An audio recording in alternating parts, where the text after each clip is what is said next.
Have you got your hands on our free beginner's guide to dog reactivity yet? If you and your dog need a refresher, or if you aren't sure where to start with your sensitive dog, check the link in the description to get your free copy today. This guide will help you to help your dog be more successful around other dogs, strangers, riding in the car, and more. Be sure to head to the description and click on the link today. Hey guys, Louise here, back with another episode of Reactive Dog Chats. I have a quick question for you. Have you been enjoying these episodes? If you have, it would mean so much to me if you'd hit that subscribe button. That way you won't miss out on any of our free training resources for your sensitive and reactive dog. Thank you. Now, some of you may have noticed that when your dog is on their leash, their reactivity is actually worse. And maybe your dog is even successful at doggy daycare, but when you go for a walk in your neighborhood, it's the exact opposite. Your dog on leash actually behaves much worse than when they're off the leash. Today, we're going to explore why dogs are reactive more on their leash. So here's the thing. When a dog is faced with a conflict, they have to make a choice. It's the same for people. I want you to imagine that you are walking out to your car. You just watched a movie at the movie theater. Do people still do that? So you're walking out to your car and someone approaches you and you're feeling uncomfortable. You can just walk away, right? You could turn around, walk away. You could call the help of a friend. Now, imagine you were cornered and you had nowhere to go. Might you lash out and fight in that situation? Maybe you would. It's the same for dogs. When they're faced with a conflict, there are three choices that they can make. They can fight, they can freeze, or they can flee. We're all familiar with that fight or flight response.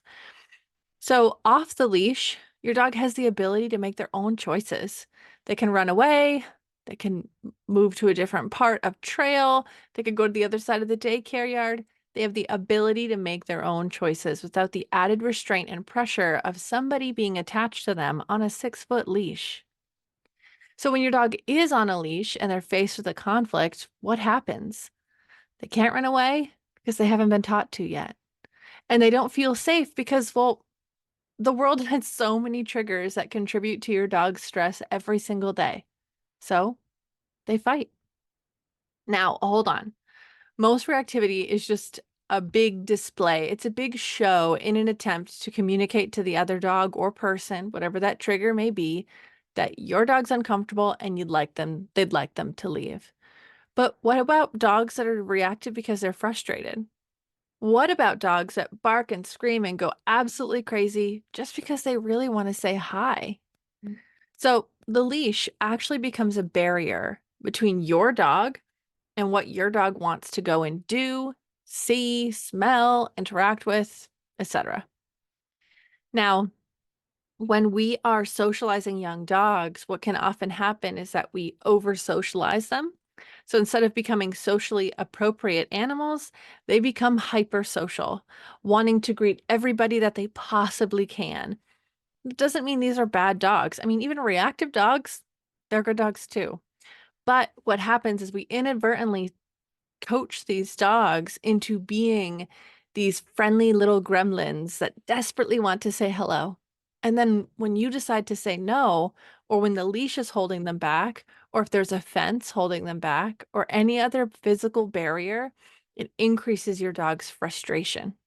And frustration teeters on the line of aggression. It very quickly tips over into a different category of behavior.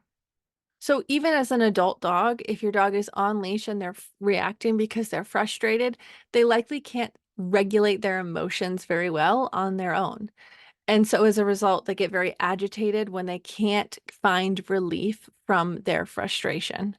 Frustration without relief is one of the most uncomfortable things. You know, I know, we've all experienced it. And so your dog desperately wants to say hello. They get there, they say hi, and they're fine. But that's not okay. It's not okay because that other dog maybe doesn't want to say hi to your dog. And it's not okay because you don't want to reinforce your dog's behavior. If they're doing that, they could drag you into oncoming traffic, they could rip the leash out of your hand, they could knock you down. You know, it's not good. So we want to make sure that when we're out in the world with our reactive dogs, that we're setting them up for success whenever possible, whether they're reactive because they're fearful and anxious and they're feeling defensive, like they have to protect themselves when they're on a leash, or if they're frustrated and they just really want to say hello to other dogs. The other piece of this puzzle that's worth mentioning is, I mean, just show of hands from you guys. How many of you have been out on a walk with your dogs and had an off-leash dog run up to you? Even a friendly off-leash dog. Yeah, everybody is raising your hand. I know it. Because unfortunately, people will give their dog freedom long before they have earned it.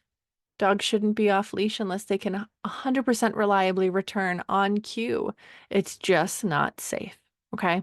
Now, I still think dogs should have the opportunity to be off leash in safe places, but what that looks like is going to vary based on the community that you live in. But the point I'm trying to make in bringing this up is that if your dog is sensitive, maybe as a youngster they were pretty nervous, and you're going out doing your best job trying to help them feel more comfortable and socialize and see how much fun the world can be, but friendly or boisterous or pushy off-leash dogs keep charging up to you, you can't teach your dog that the world is safe if they don't feel safe. If they continue to have those moments where, I don't want to say traumatized, but where the dog feels really uncomfortable, of course they're going to develop reactivity as a result of that. And similarly, a lot of my clients with young dogs let their dogs as puppies be off the leash a lot before they've earned it.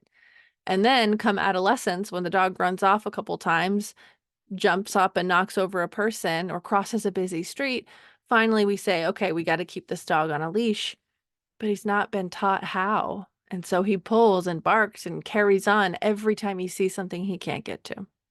So here's the thing. If you're not sure where to start with your reactive or sensitive dog, I want you to check out episode 9.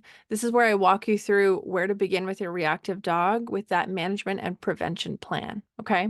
And if you've been at this a while and your leash reactive dog is still struggling, please check out episode 7, which is where we talk about how we help our reactive and sensitive dogs feel better. Thank you so much for joining me today for this short episode of Reactive Dog Chats. I hope you found it interesting.